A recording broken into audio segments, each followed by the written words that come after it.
So a quick recap of the diode from the very beginning. At the moment, this guy is forward biased and reverse biased. In fact, let's make it a little bit easier. Turn these guys off. Why is it reverse biased?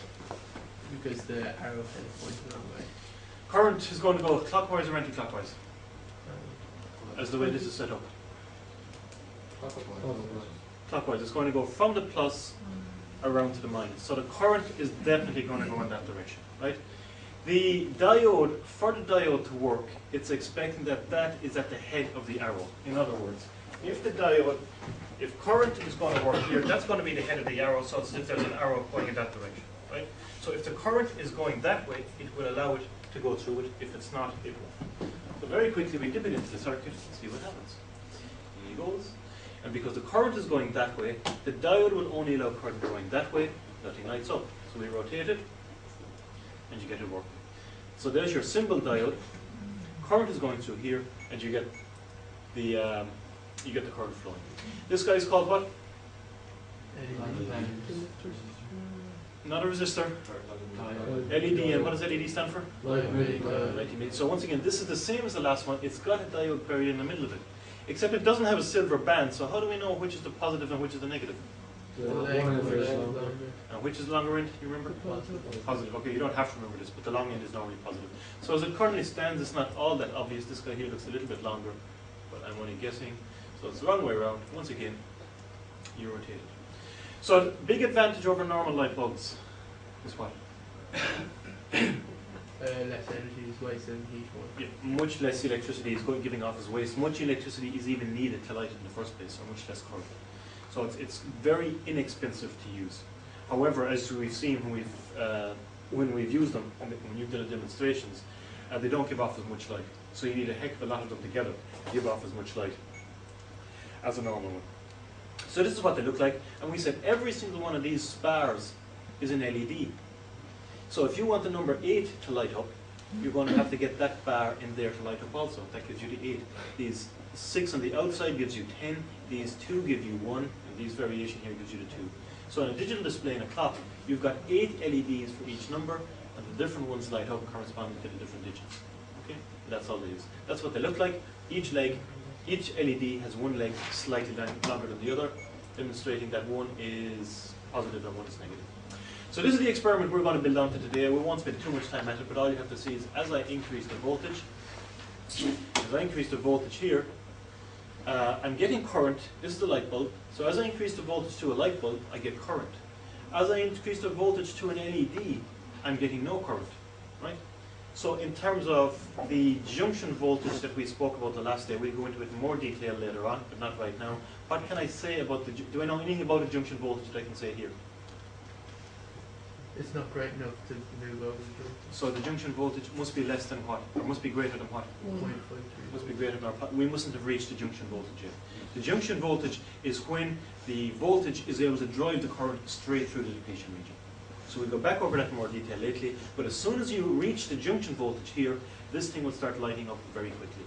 So we mustn't have reached there yet. So we go to 0.56, 0.7, 0.8, 0.9, still nothing happening. And at about 1.54 or 1 point, as soon as it starts lighting, 1.12 there, 1.6, 1.5 we had it last time. So the junction voltage for this diode is about 1.6 volts. Less than that, no current will go through it. More than that, the current will start rising very rapidly. Does the current just build up behind it, or does it just not flow around? It just doesn't flow out of the battery. If it's a battery there, it doesn't. You're right to say, does it build up? Basically, the electrons are full in the wire. See, the electrons, it's like water in a canal. The electrons are full in this wire the whole way along. Whether there's a voltage coming from here or not, there's always, remember, a little sea of electrons floating on the top of the wire. Yeah. And basically, this guy here is trying to push the electrons, but if they can't go anywhere here, they'll never leave the power supply to begin with. Right? And our experiment here, where's our little graph here? Basically, the experiment that we'll be doing in a couple of minutes is a variation on this. We'll be looking at potential against voltage for a semiconductor diode. And we will see, what general shape should the graph have?